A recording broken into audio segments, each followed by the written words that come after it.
அஸ்ஸலாமு அலைக்கும். இன்னைக்கு ஒரு சுரைக்காய் கூட்டு வைக்க போகிறேன். சுரைக்காய் எல்லாருக்கும் ஈஸியாக கிடச்சிடாது.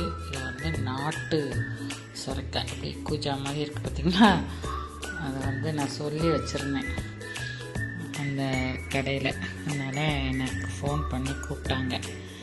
நான் இன்றைக்கி கூட்டு பண்ண போகிறேன். அதுக்கு உடைய இன்க்ரீடியன்ட்ஸ் பாசிப்பருப்பு, அப்புறம் கடலைப்பருப்பு, சீரகம், தக்காளி, பச்சை மிளகாய், சின்ன வெங்காயம், பூண்டு.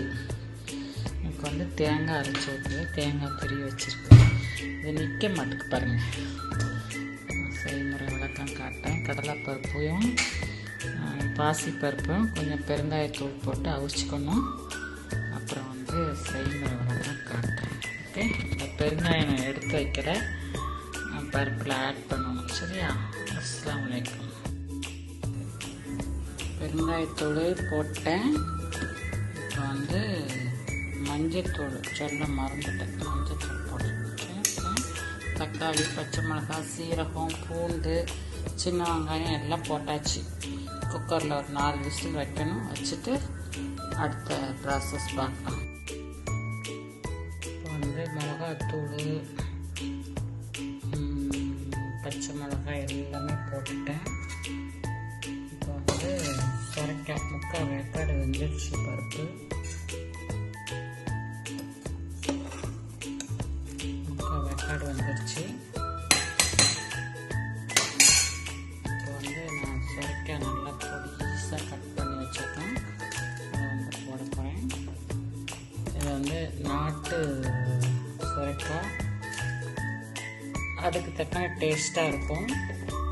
ஹைப்ரிட் கிடையாது.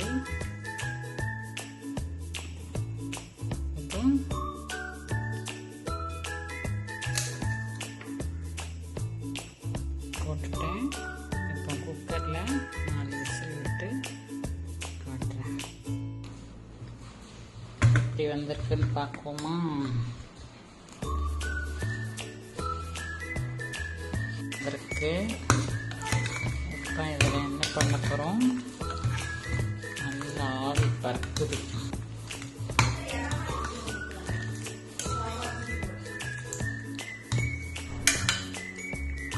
இதில் நம்ம தேங்காய் ஊற்ற போகிறோம்.